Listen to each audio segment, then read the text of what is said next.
Torn biscuits smothered in sausage pepper gravy. So I have crumbled some spicy breakfast sausage and it's all cooked down and the fat is rendered. So this is sausage gravy. So to make the gravy, I'll just sprinkle a good amount of flour over the crumbled sausage. And then I'm gonna stir this around and let the flour cook just a little bit so it loses that raw flavor. All right, that flour has had a chance to start cooking. So I'll pour in the milk, and I usually start with probably 2 or 3 cups. You just kind of add it till it feels right.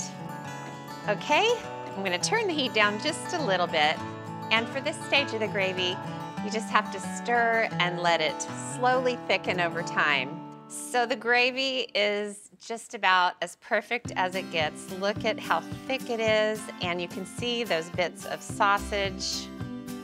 It is just, it's a work of art is what it is. I know Chuck would agree with me. So I'm gonna really pepper up this gravy. When I first married Ladd and kind of started cooking and eating the foods that they like to eat on the ranch, I was blown away by the amount of black pepper they put in things like gravy and mashed potatoes, things like that.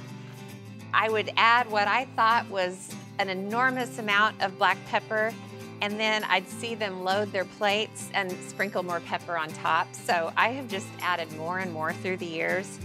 When it comes to sausage gravy, the pepper adds a little bit of heat, but it really does add a great flavor. You miss it if you don't add enough of it. Now the sausage is plenty salty, so you don't want to over-salt it. I do like to add just a little sprinkle of seasoned salt, little bit of kosher salt.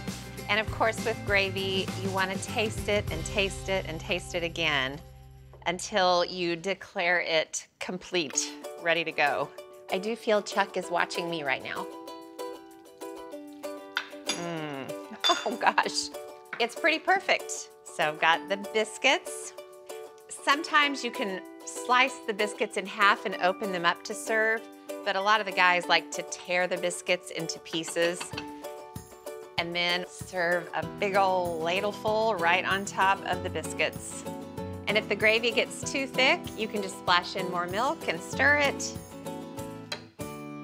Better add some more pepper, because I know Chuck would do that.